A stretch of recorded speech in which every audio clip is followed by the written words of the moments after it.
इतनी श्रद्धा नदियों को भी जहां माता कह के बुलाते हैं, इतनी श्रद्धा भगवान तो क्या पत्थर भी पूजे। क्या बात है। इस धरती पे मैंने जन्म लिया, ये सोच के मैं इतराता हूँ, भारत का रहने वाला हूँ, भारत की बात सुनो। वाह जी वाह, वाह जी वाह, क्या बात है। ये है हमारे वीसी साहब जींद रणवीर यूनिवर्सिटी से, और ऐसा इंटरव्यू आपने कभी नहीं देखा होगा।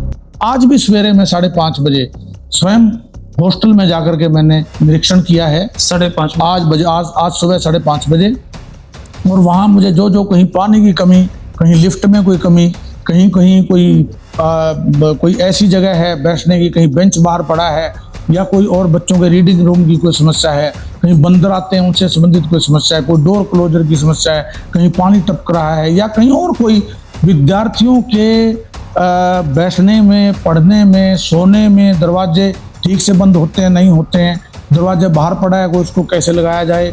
मैंने टॉयलेट्स में जाकर के देखा है कि पानी की व्यवस्था ठीक है, जेट काम ठीक कर रहे हैं नहीं कर रहे हैं, उनके वहाँ फर्स्ट एड की व्यवस्था है नहीं है। ये सारी मैंने आज सवेरे 5:30 बजे 1 घंटा, मैंने पौना घंटा बॉयज हॉस्टल में लगाया है, और मैं हर एक रूम में जाकर के मैंने देखा है, चेक किया है। तब मैंने पूछा था, बहुत सारे आपके यहाँ पे फैकल्टी की तनख्वाह रुकी हुई है 20-20 महीनों से, 15-15 महीनों से, और क्या उनको तनख्वाह दे दी गई है या नहीं? बिल्कुल बिल्कुल, आपका देखो, हमारा ये फर्ज बनता है, नैतिक दायित्व भी है, कानूनी भी है कि जब हम किसी से काम करवाते हैं तो उसका काम का वेतन जरूर मिलना चाहिए, मेहनताना। तो ऐसे हमारे कर्मचारी थे, कुछ नॉन टीचिंग के कर्मचारी थे जिनकी 8-10 महीने से जिनको तनख्वाह ही नहीं मिल रही थी। उससे पहले 2 ऐसे एम्प्लॉय भी थे जिनको 26 महीने से नहीं मिली थी। तो वो तो जिस दिन मैंने ज्वाइन किया था पहली कलम से उनकी तनख्वाह दी थी 26 महीने की, दोनों की। और उसके बाद दूसरा निर्णय जो अभी आप बात कर रहे हैं 8-8 महीने की रुक रही थी, वो तनख्वाह मैंने आते ही अभी कुछ दिन पहले रिलीज की है। पहले 6 महीने की रिलीज की, फिर 2 महीने की रिलीज की। तो हमारा ये दायित्व बनता है, जब मैं यहाँ के इस परिवार का मुखिया हूँ, विश्वविद्यालय के हर एक छात्र, non teaching staff, teaching staff और दूसरे जो भी कर्मचारी अधिकारी हैं, उनकी जिम्मेवारी मेरी है। बाकी मेरी जो ड्यूटी होगी, मैं अपनी ड्यूटी पे पूरी 100% कमिटमेंट के साथ काम करूंगा, कोई शिकायत का मौका नहीं जी। कुछ दिन से मैं कंटिन्यू देखने लग रहा हूँ जी कि जींद यूनिवर्सिटी के अंदर बाकी हरियाणा से बाहर, हरियाणा में जितनी यूनिवर्सिटी सभी के वीसी आने लग रहे हैं, मीटिंग धड़ाधड़ होने लग रही है। आप कॉलेज अपनी यूनिवर्सिटी के प्रोफेसर से मीटिंग कर रहे हैं, इवन आप बच्चों से भी पूछ रहे हो भाई क्या चाहिए या किस टाइप की मीटिंग चल रही है।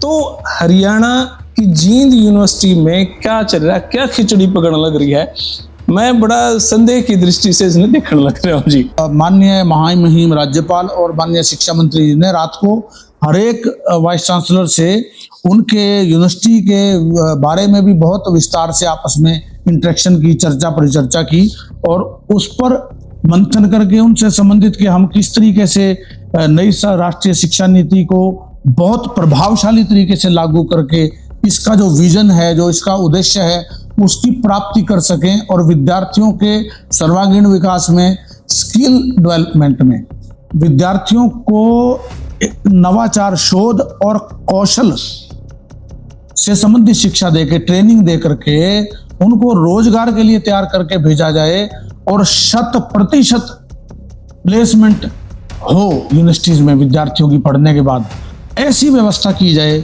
शिक्षा नीति के द्वारा। इस पर बहुत बड़ा मंथन हुआ, इसलिए उसके पश्चात हमने अपनी तैयारियां की। मैंने भी अपने सभी जितने शिक्षक हैं, गैर शिक्षक हैं, उनको इससे संबंधित निर्देश दिए, और विश्वविद्यालय में विद्यार्थियों के जो समस्याएं हैं, ग्रीवेंसीज हैं, उनको टॉप प्रायोरिटी पे लेकर के हम उन समस्याओं का निदान करें, और अपना कार्य हम बिल्कुल कर्तव्य निष्ठा के साथ करें, चाहे वो क्लासरूम टीचिंग है, चाहे वो ऑफिशियल वर्क है, चाहे वो हमारे पंक्चुअलिटी है, समय पे आना, समय पे जाना, चाहे वो सफाई की व्यवस्था है, नॉन टीचिंग के कर्मचारी हैं, चाहे वो सिक्योरिटी की व्यवस्था है, पार्किंग की व्यवस्था है, हॉस्टल में विद्यार्थियों के रहने की व्यवस्था है, उनसे संबंधित सुविधाओं की व्यवस्था है, लाइब्रेरी की व्यवस्था है, किताबों की व्यवस्था है, उनको उनके बैठने की व्यवस्था है, डिपार्टमेंट वाइज जो है विद्यार्थियों को उसमें अलग अलग प्रकार की डिजिटल क्लासरूम या और उनसे संबंधित फैसिलिटीज दी जाएं और उनकी ग्रीवेंसेस का निदान उनके डिपार्टमेंट लेवल पे ही हो, ये व्यवस्था करना। जो स्कॉलरशिप वाले विद्यार्थी हैं उनको स्कॉलरशिप से संबंधित विभाग में ही पूरे तरीके से उनकी स्कॉलरशिप के फॉर्म भरवाए जाएं, इसके लिए व्यवस्था करना, उनकी जांच करना और उनको ये ट्रेनिंग देना। इसके लिए भी मैंने इंडक्शन प्रोग्राम सभी जो हमारे डिपार्टमेंट्स हैं पहले डिपार्टमेंट वाइज कराए और फिर सभी जितने नवागंतुक छात्र छात्राएं हैं उनका एक बड़े लेवल पे जो है हमने कार्यक्रम ओरिएंटेशन कार्यक्रम इंडक्शन प्रोग्राम उसको करवाया गया।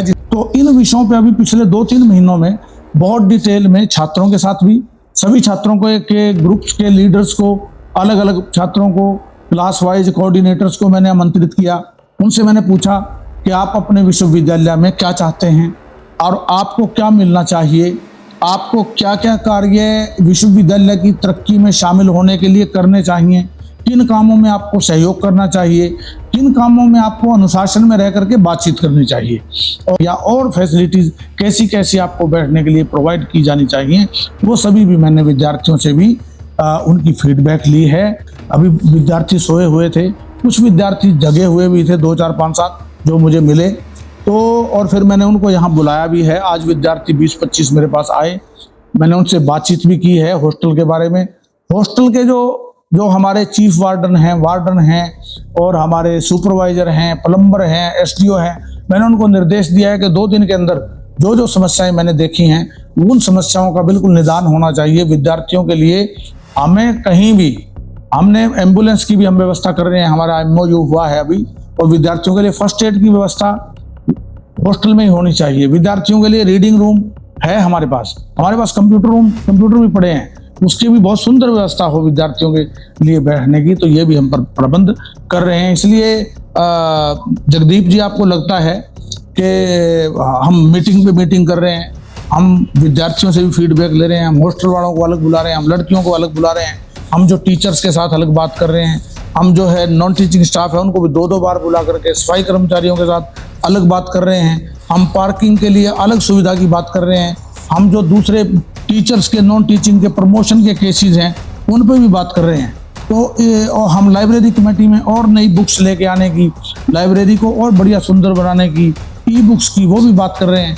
इसलिए आपको लगता है कि यूनिवर्सिटी में क्रांतिकारी तरीके से हम काम कर रहे हैं ताकि आने वाले समय में न केवल जींद के लोगों को बल्कि पूरे हरियाणा को ये मैसेज पता चले कि जींद यूनिवर्सिटी जो है उसमें कितना टैलेंट है, विद्यार्थी कितने इंटेलेक्चुअल है। अभी हमारी एक टीचर ने 116वां रैंक प्राप्त किया है, पार्ट टाइम पे हमारी टीचर लगी है जी, उसने फिजिक्स डिपार्टमेंट में जो नेट है उसमें 116वां रैंक जींद का नाम रोशन किया पूरे देश में। तो हमारे पास ऐसा टैलेंट है, ऐसी इतनी मतलब इंटेलेक्चुअल स्टूडेंट्स भी हैं, टीचर्स भी हैं, हमें थोड़ा सा ध्यान देने की जरूरत है। मैंने एक दिन पर्सनल विजिट किया था, मैंने एक दिन पूरा सवेरे 9:15 बजे से लेके और 1-1.5 घंटे तक मैं हर एक क्लासरूम में गया। मैंने हर एक क्लासरूम में पूरे ब्लॉक में जाकर के 50 कमरों का निरीक्षण किया और मैंने हर एक टीचर से बात की, मैंने उसके लेक्चर्स को चेक किया कि इसके हाथ में किताब है, कोई इसके हाथ में खुलासा है या इसने लेक्चर नोट कर रखा है। फिर मैंने विद्यार्थियों से भी बात की, फिर मैंने जो है टीचर के रजिस्टर को भी चेक किया कि क्या आपकी प्रॉपर अटेंडेंस रोज होती है, नहीं होती है। ये चीज़ें हमें अपने विद्यार्थियों को भी बतानी हैं।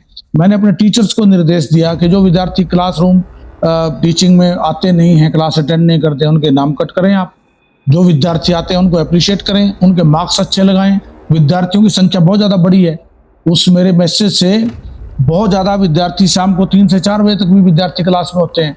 तो ये रिजल्ट है। आपने कहा कि जब आप अदर वीसी से मिले, बात हुई सिलेबस की चेंज होने की, क्या लॉर्ड मैकाले की एजुकेशन पॉलिसी को खत्म करने की प्लानिंग चल रही है? वैसे बहुत सारे लोग खुश भी हैं, शायद कुछ ना भी हो। हमें ऐसा लगता है, मुझे एज एक एजुकेशन शिक्षाविद होने के नाते पिछले 30 वर्ष मैंने शिक्षण कार्य में भी लगाए हैं, एडमिनिस्ट्रेशन में भी, और उससे पहले भी जो 20-25 साल है वो पढ़ने में लगाए हैं जी।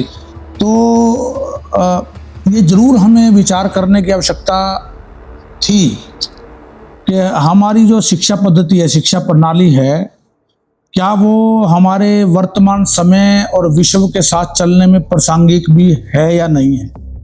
और यदि वो प्रासंगिक है जी। तो उसका लेवल कितना है? मतलब वो यदि इंटेलेक्चुअल पैदा कर रही है तो किस लेवल के कर रही है, साइंटिस्ट पैदा कर रही है तो किस लेवल के कर रही है, रोजगार के लिए क्या वो रोजगार देने में सक्षम है, या उसमें हम कोई ऐसी चीज जोड़ें कि वो एक रोजगार की तरफ लेके जाए। अब एजुकेशन, जब हमारा देश आजाद हुआ तब अनपढ़ता थी। अनपढ़ता का मीनिंग ये था कि तब अक्षर ज्ञान नहीं था जी। लेकिन अब हम अनपढ़ता का दूसरा मीनिंग समझते हैं। पढ़े लिखे का मतलब जो ग्रेजुएट्स भी हैं, जो पीएचडी भी कर रहे हैं, लेकिन उनके पल्ले स्किल नहीं है तो वो किसी काम के नहीं है। अब इतना 20-25 साल स्कूलों में कॉलेजेस में लगाने के बाद यदि वो फिर भी बेरोजगारी में या मनोवैज्ञानिक डॉक्टर के पास, मनोचिकित्सक के पास बैठे हुए हैं, सुसाइड कर रहे हैं, या वो मानसिक तौर पे इतने कमजोर हैं कि उनके परिवार वाले भी दुखी हैं, घर में झगड़ा हो रहा है जी। तो हमें जरूर विचार करना चाहिए कि 25 साल पढ़ाई में लगाने के बाद भी यदि समस्या और ज़्यादा बढ़ गई है तो, और घर में काम करने के लिए नहीं है तो क्या करें? जनसंख्या वृद्धि कितने गुना हो गई है।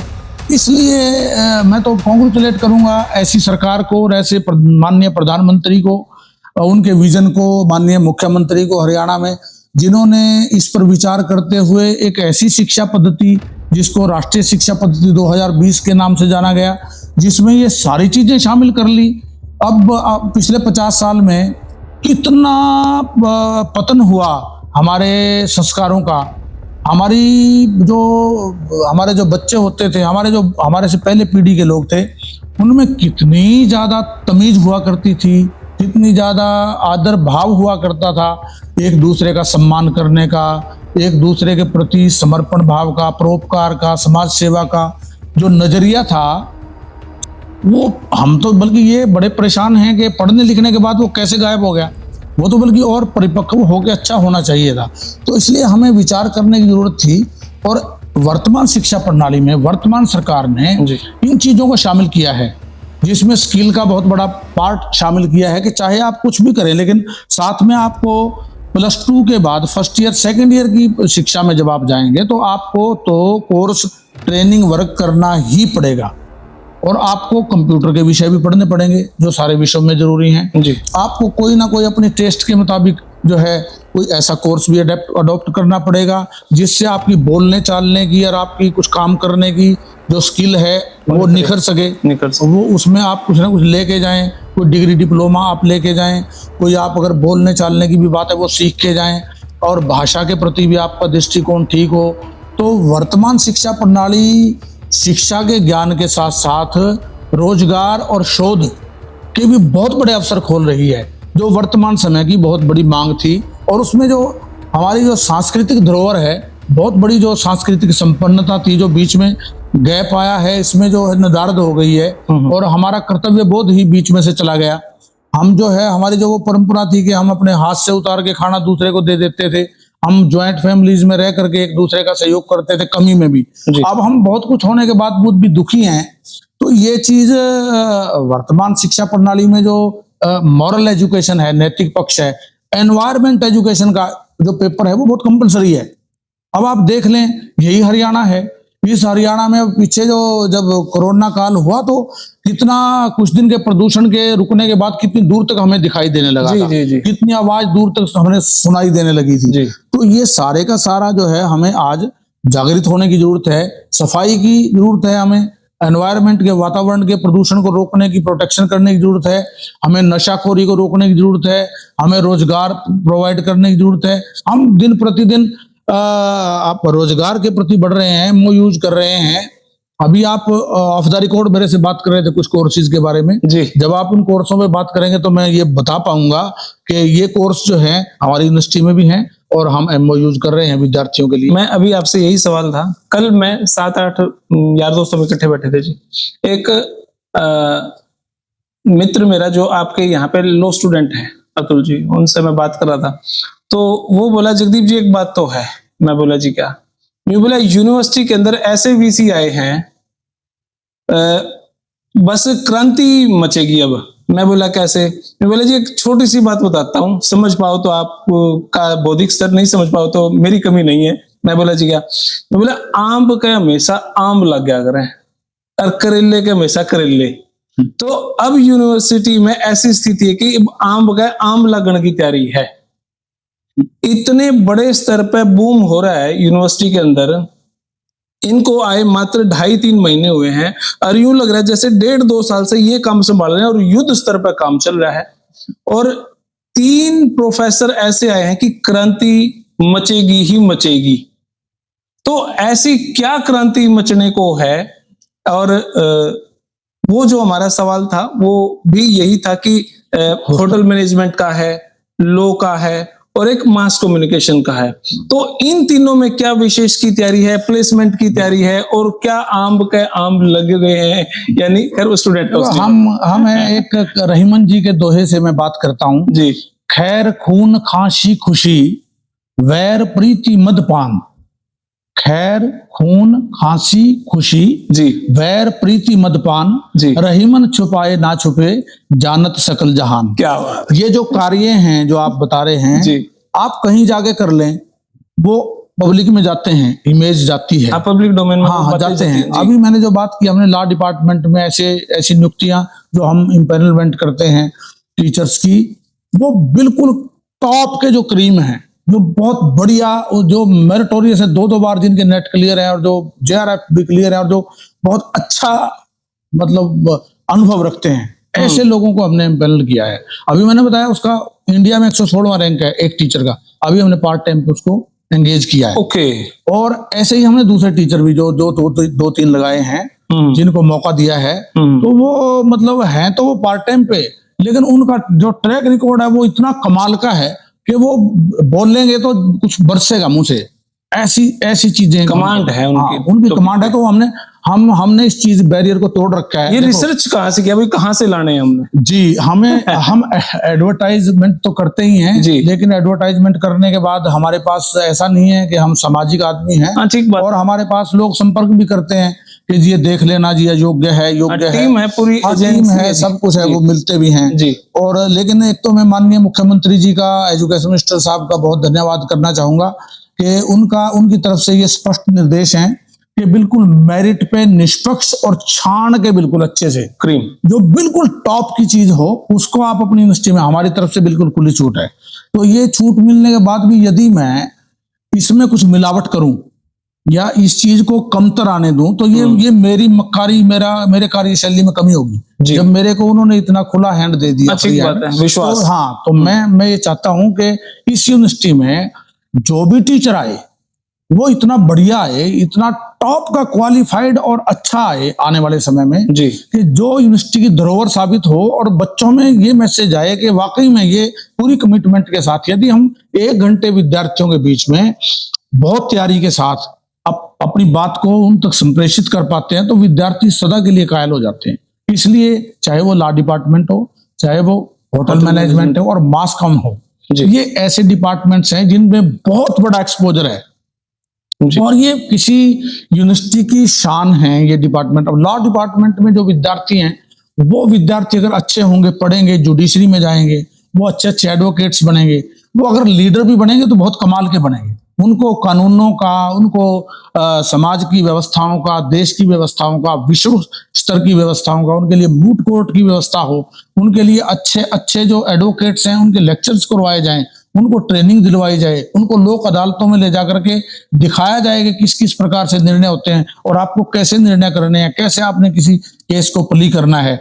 ऐसे ही जो बड़े फिल्म इंडस्ट्रीज हैं उनको बुला करके मास कॉम के विद्यार्थियों को उनके साथ जोड़ा जाए, ये हम प्रयास करेंगे। फिल्म इंडस्ट्री के लिए बिल्कुल फिल्म इंडस्ट्रीज के अच्छे जो लोग हैं, निर्देशक हैं, उनको आने वाले समय में हम बुलाएंगे, सरकार का भी सहयोग लेंगे और उनको अपने विद्यार्थियों को ट्रेनिंग करवा करके उनको यहाँ केंद्र स्थापित करेंगे अच्छे से अच्छे बढ़िया जींद में, ताकि जींद के जो विद्यार्थी हैं वो उनको भी विश्व स्तर पर एक्सपोजर मिले और उनको इतना जो है सहारा मिले। यहाँ का जो टैलेंट है वो बहुत कमाल का है, कमी नहीं है। जींद का जो टैलेंट है पूरे हरियाणा में विख्यात है, दूसरी यूनिवर्सिटियों में भी यहाँ से विद्यार्थी जाके अपनी प्रतिभा का लोहा मनवाते हैं। तो मुझे तो यहाँ काम करने का टाइम मिला है। लड़कियों की संख्या बहुत है यहाँ, 70% से ज्यादा स्टूडेंट्स लड़कियां हैं और वो खेलों में क्या, सांस्कृतिक गतिविधियों में क्या, और ये भी जो अभी आपने मास कॉम की बात की, हमारे पास इतनी जबरदस्त लैब है, लेबोरेटरी यार, उसको मैं अभी और इंटरनेट के साथ जुड़वा करके विश्व स्तरीय, वहीं से आप कोई भी लेक्चर है वो अटेंड करके वो बात करेंगे और वो सारा रिकॉर्डेड होगा। वो व्यवस्था मैं करवाने लग रहा हूँ। बहुत बड़ा प्रोजेक्ट है, हमारे पास सारा कुछ व्यवस्था आ चुकी है। होटल मैनेजमेंट के लिए भी मैं बड़े अच्छे उनके साथ एमओयू कर रहे हैं, हम इंक्यूबेशन सेंटर भी स्थापित कर रहे हैं ताकि विद्यार्थियों को बड़ी बड़ी अच्छे होटलों से, कंपनियों से आकर के यहाँ ट्रेनिंग मिले। तो ये रोजगार के अवसर देने की बात है, जिस पर सरकार का सबसे बड़ा फोकस है, सबसे ज्यादा ध्यान है कि हर एक यूनिवर्सिटी में विद्यार्थियों की 100% 100% प्लेसमेंट हो। तो मेरा भी ये उद्देश्य है कि हमारी यूनिवर्सिटी के विद्यार्थी भी, चाहे वो लॉ के विद्यार्थी हैं, चाहे वो होटल मैनेजमेंट में हैं, मास कम्युनिकेशन में हैं, वो साइंस के विद्यार्थी हैं, वो आर्ट्स के विद्यार्थी हैं, सोशल साइंसेज के बहुत से डिप्लोमाज हम करवा रहे हैं, चाहे वो इंग्लिश स्पोकन के हैं, हिंदी के हैं, पब्लिक एडमिनिस्ट्रेशन के हैं और हमारे फाइन आर्ट्स के हैं। तो ये ऐसे कैरियर ओरिएंटेड इनको बना दिया है नई एजुकेशन पॉलिसी में, न्यू एजुकेशन पॉलिसी में।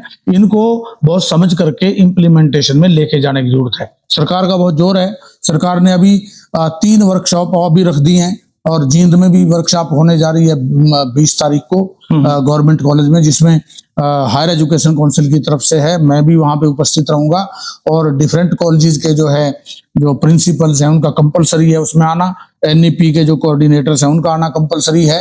तो सरकार बहुत गंभीर है। उधर गुड़गांव में भी एक इसी प्रकार की मुख्यमंत्री जी ने 19 तारीख को मीटिंग रखी हुई है, वहां पे भी इन विषयों पर चर्चा होगी। अंबाला में रखी हुई है, करनाल में रखी हुई है। तो सरकार का बहुत बड़ा अभियान है कि नई राष्ट्रीय शिक्षा, सरकार का, माननीय मुख्यमंत्री जी का और माननीय शिक्षा मंत्री जी का, वो ये चाहते हैं कि इसके आउटपुट जो है, रिजल्ट्स जो हैं वो सही आएंगे, तभी नई राष्ट्रीय शिक्षा नीति को लागू करने का हरियाणा में फायदा होगा और हरियाणा दूसरे राज्यों के लिए एक एग्जाम्पल बने। ये चाहते हैं हमारी हरियाणा सरकार भी और Haryana higher education department Haryana, माननीय एजुकेशन मिनिस्टर भी ये चाहते हैं कि हमारी यूनिवर्सिटीज में शोध कार्य बढ़े, राष्ट्रीय शिक्षा नीति के रिजल्ट जो हैं, जो सोच करके जिस मंशा के साथ लागू की गई है उस तरह के रिजल्ट आएंगे, तभी ये पूरे देश में लागू होगी और इसको हरियाणा से देख करके दूसरे स्टेट फॉलो करेंगे। एक सामाजिक सा प्रश्न है जी और थोड़ा सा लंबा है। बच्चा पढ़ता है, बीए में पीएचडी सब कुछ कर लिया उसने, लेकिन वो माँ बाप के सामने कई बार उल्टा बोल देगा, लेकिन जब वो नौकरी करे है तो अपने सीनियर के सामने बड़ी जी हजूरी करता है। ये विचारधारा। और एक सवाल और 2-3 सवाल जोड़ लेता हूं जिसमें जी। एक मैसेज आया कि प्रेमानंद जी महाराज हैं, निरुद्धाचार्य जी, उन्होंने कहा कि लिव इन रिलेशनशिप अच्छा नहीं होता। आपकी इस बारे में क्या भूमिका है? ये जो 2 सवाल हैं, समाज इसको किस नजरिए से देखे और कहां परिवर्तन और कैसे परिवर्तन हो सकता है? तीसरा सवाल इसी के अंदर, एक 10वीं का बच्चा है, +2 का बच्चा है, अपने प्रिंसिपल, अपने टीचर को ये धमकी दे देता तो महाराज जी तुमने देख लेवांगे, और उसको चाकू भी मार देता और वो मर भी जाता है। ये कहीं डर का माहौल है। इन तीनों के बैकग्राउंड में अगर उनके माँ बाप पे जाए, क्योंकि बात आती है भाई संस्कार ऐसे दिए होंगे, माँ बाप की जब बात आती है तो माँ बाप बहुत शरीफ है, गांव में पूरा गांव का गांव ये कहेगा भाई इससे शरीफ परिवार नहीं है, तो वो बच्चा कहां से तैयार होता है? ये तीनों के प्रति ये बहुत गंभीर है प्रश्न, लेकिन इसका बहुत सरल उत्तर है। इसका कोई इतना ज्यादा मतलब, ये हमारे प्रयासों में कहीं कमी रही है, उसमें सारे ही शामिल हैं। हम किसी पूरा समाज इसमें किसी एक को तो हम नहीं डाल सकते जी। लेकिन जो जिसको हम कारक बोलते हैं, अभिकर्ता बोलते हैं, एजेंट्स बोलते हैं सोशलाइजेशन के, समाजीकरण के कारक, समाजीकरण की प्रक्रिया में कौन कौन से लोग सीखने सिखाने में शामिल होते हैं। बच्चा जब जन्म लेता है जी, तो उसके परिवार के लोग सबसे पहले उसको बोलना सिखाते हैं जी। अब वहां उसको कौन सी चीजें मिलती हैं बाहर के परिवेश में, वो अपने फ्रेंड्स के पास जाता है, अपने घर में वो क्या चीज देख रहा है, पहला तो ये है। अब उसमें क्या है, क्या प्रॉब्लम हुई है पिछले 50 वर्षों में, कि एक तो मोबाइल फोन का बहुत ज्यादा प्रचलन, जो हम साहित्य पढ़ रहे हैं और देख रहे हैं, हमारे इर्द गिर्द जो चीजें हो रही हैं, वो बहुत बड़े कारण होते हैं किसी विद्यार्थी के, किसी युवा के, बच्चे के संस्कारों की निर्माण की प्रक्रिया में वहां के आसपास के वातावरण का, उसके माँ बाप का और ये मीडिया का बहुत बड़ा योगदान होता है। अब पहले क्या हुआ करता था, हम रामलीलाएं देखते थे, हम कथाएं सुनते थे, हम अपने माँ बाप दादी नानी से बातचीत सुन, ये हमारे साधन थे जो समाजीकरण की प्रक्रिया के महत्वपूर्ण अंग हुआ करते थे। वो राजा रानी की कहानियां सुनाते थे, वो रामायण की बात हमें सुनाया करते थे, हम मंदिर में भी जाया करते थे, हम पूजा पाठ में शामिल होते थे, हम जो है अपने परिवार में 2-4 लोगों के बीच में बैठ करके समस्याएं सुन करके समाधान की ओर बढ़ते थे। फिर वातावरण में ये जो मास मीडिया के साधन थे, टीवी, रेडियो पे भी सुबह शाम अच्छी वाणी विचार आरतियां होती थी और उसमें अच्छे अच्छे धारावाहिक टीवी में आते थे। अब आप ये देख लें पिछले 50 साल में क्या हुआ है। अब धारावाहिक जो चलते हैं टीवी पे वो कैसे चलते हैं, सास बहू की कहानी क्या चलती है, बच्चों को क्या ट्रेनिंग, गीत कैसे, गाने कैसे बज रहे हैं, रेडियो पे कैसे गीत बज रहे हैं, किन चीजों को सेंसर, कौन सी चीजों को बढ़ावा ज्यादा समाज में, शादियों में क्या उनसे गीत बजते हैं, क्या मित्रानु शौक हदी का हथियारा दा या कब्जा लेना, चकलो रिवाल्वर रफला कब्जा लेना है, और उनपे खूब बच्चे शराब पी के डांस कर रहे हैं, लोग डांस कर रहे हैं, उन्हीं को छोटे छोटे बच्चे खड़े होकर देख रहे हैं। फिर कोई और ऐसे साहित्य भी ऐसा ही मिल रहा है, फिल्में ऐसी आ रही हैं जिसमें बंदूकें चल रही हैं, कब्जे ले रहे हैं, कुछ और ऐसी स्टोरी पे सारी वो कहानियां को भी बढ़ावा मिल रहा है। हाँ, इसी बात को लेके कि फिर पहनावे की तरफ कोई ध्यान नहीं है, ना तो घर में माँ बाप रोक रहे हैं, कोई जो फैशन है वो इस प्रकार के चल रहे हैं। विद्यार्थी जो है वो टीवी में, मीडिया में, सारा दिन इंटरनेट पे पता नहीं क्या रात रात तक जाग करके देख रहे हैं। अब उन चीजों से क्या हुआ, बच्चे को जब वो ग्रोइंग किशोर अवस्था में होता है उसको पता ही नहीं होता कि क्या चीज ठीक है क्या चीज गलत है।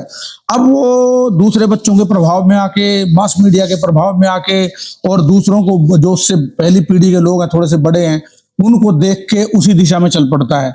वो फिर वो एक स्टेज ऐसी आती है जब वो माँ बाप के या किसी के गुरुजनों के भी समझाने से नहीं समझता है।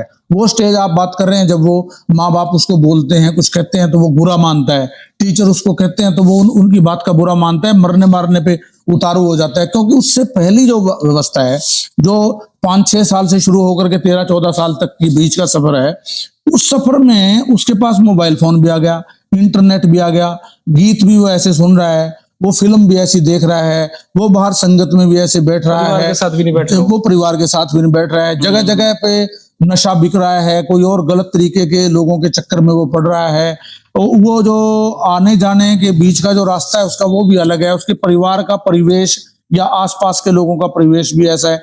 इन सब चीज फिर जो शिक्षा का बाजारीकरण हुआ, शिक्षा को सरकार से निकल करके प्राइवेट फोर्सेस के पास जाना, प्राइवेट फोर्सेस में भी उसका जो टीचर्स है वो क्वालिफाइड है नहीं क्वालिफाइड है, प्राइवेट स्कूलों में क्या हो रहा है नहीं हो रहा है, कॉलेजेस में प्राइवेट व्यवस्था कैसी है नहीं है, और उस पर कितना ध्यान दिया जा रहा है। सरकार के हाथ में जो चीजें वहां कुछ और हैं, जब सरकार के हाथ से कुछ चीज बाहर जा रही है, मार्केट में जा रही है, उसका स्वरूप अलग बदल के जा रहा है। तो ये इन सब चीजों ने मिलकर के जो भारत की समृद्ध संस्कृति थी, जिसमें बहुत सुंदर तरीके से बच्चे की ट्रेनिंग होती थी माँ बाप के थ्रू, गुरुजनों के थ्रू, चाहे वो गुरुकुल शिक्षा पद्धति थी, चाहे वो स्कूल थे, और उसमें जो दूसरे मास मीडिया के साधन थे वो भी है तो बहुत कम थे, लेकिन वो भी डराने के लिए थे, बुराई को रोकने के लिए थे।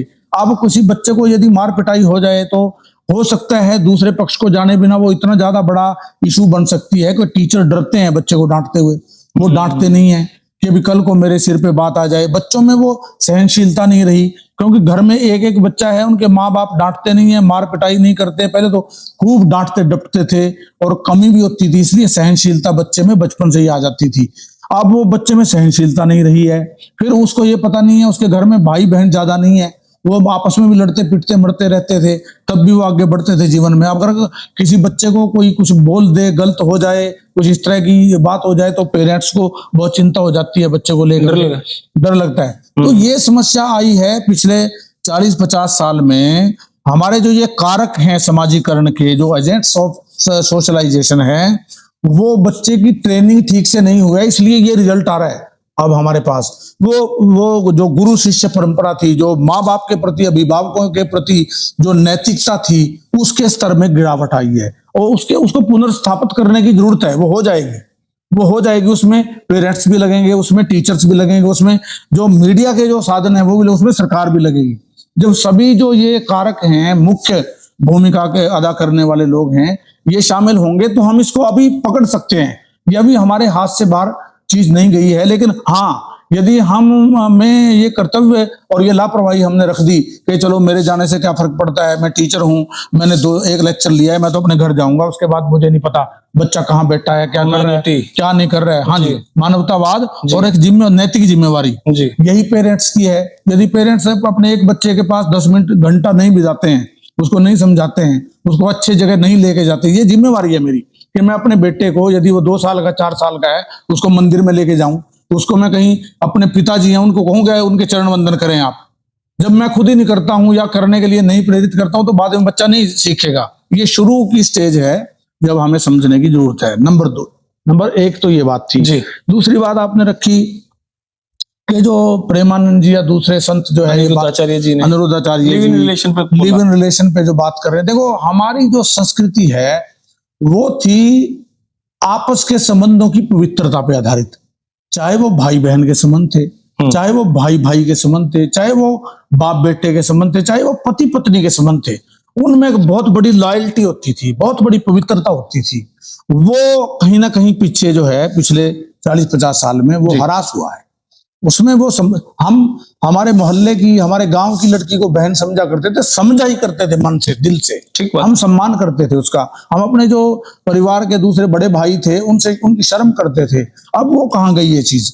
इसलिए अब जो है अपनी पत्नी के प्रति भी हम, जैसे भगवान राम ने जो है ये चीज दिखाई थी कि वो भी उतने ही पत्नी वर्ता रहे जितने उनकी पत्नी पतिवर्ता थी।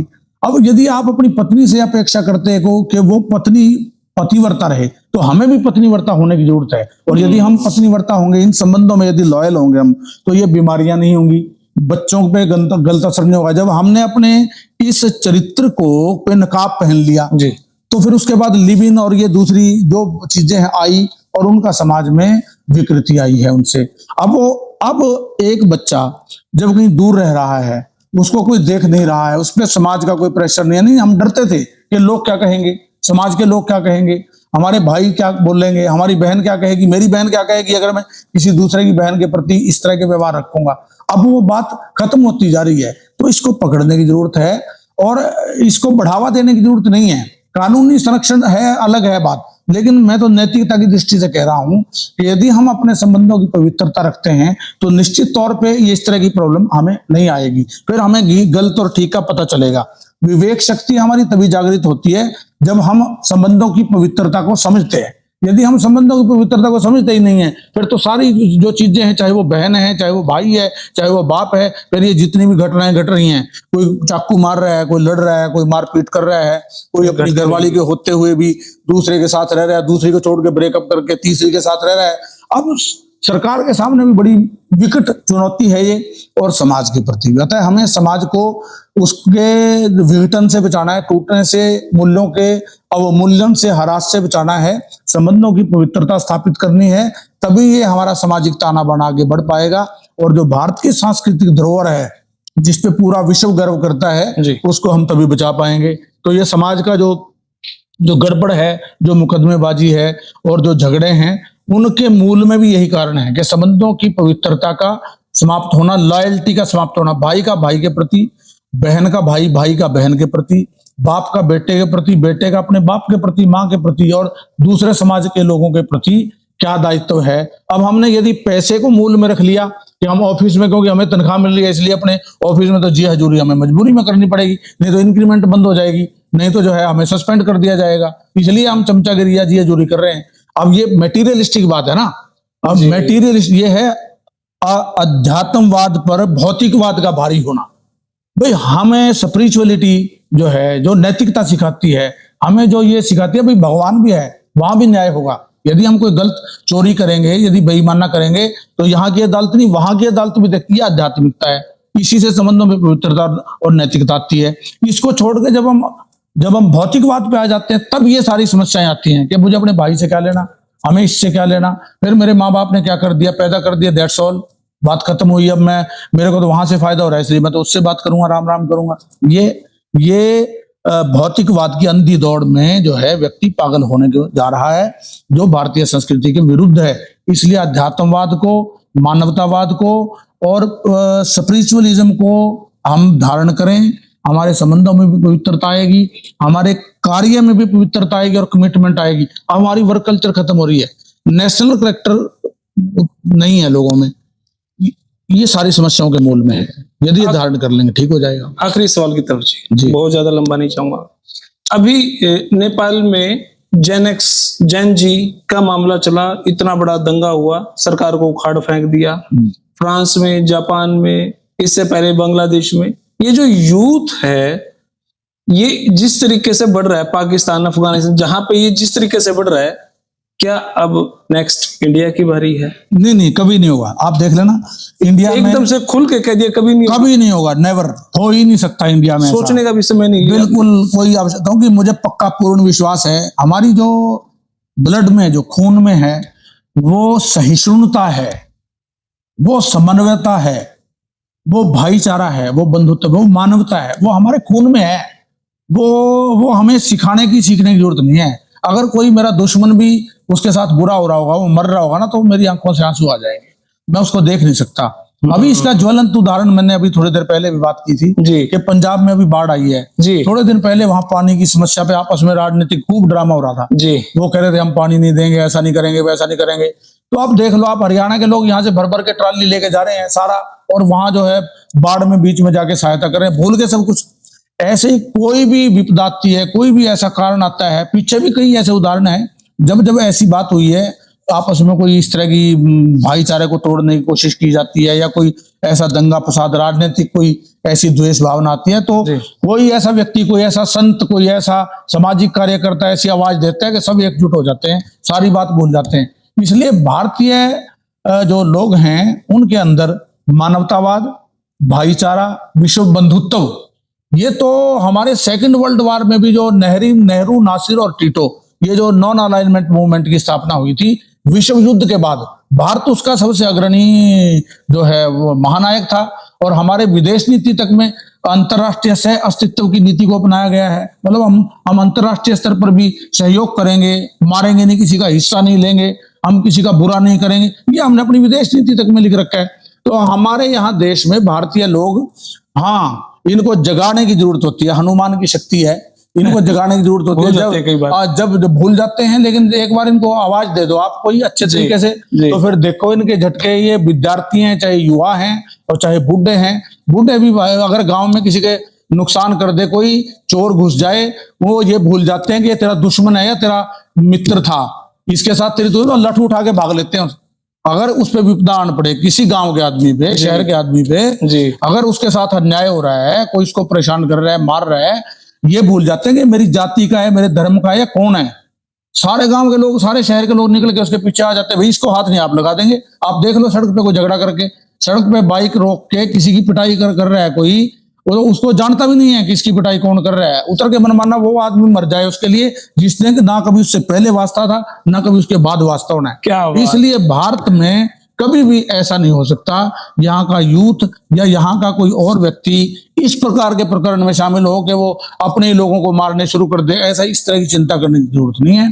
कुछ एक परसेंटेज होती है, वो सदाई समाज में रहते हैं लोग, उनको समझाया जा सकता है और वो समझते रहे हैं।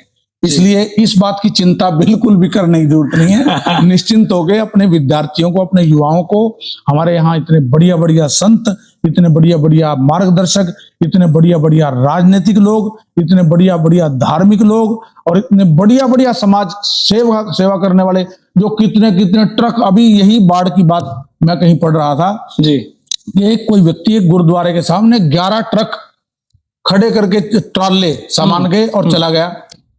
उसने ये भी बताना उचित नहीं समझा कि ये कौन लेके आया है। भाई ये है हमारे वीसी साहब, और सच में बहुत सारे यूं क्या करें यार, पहली मीटिंग में के मेरा लग है के साथ नहीं होगा।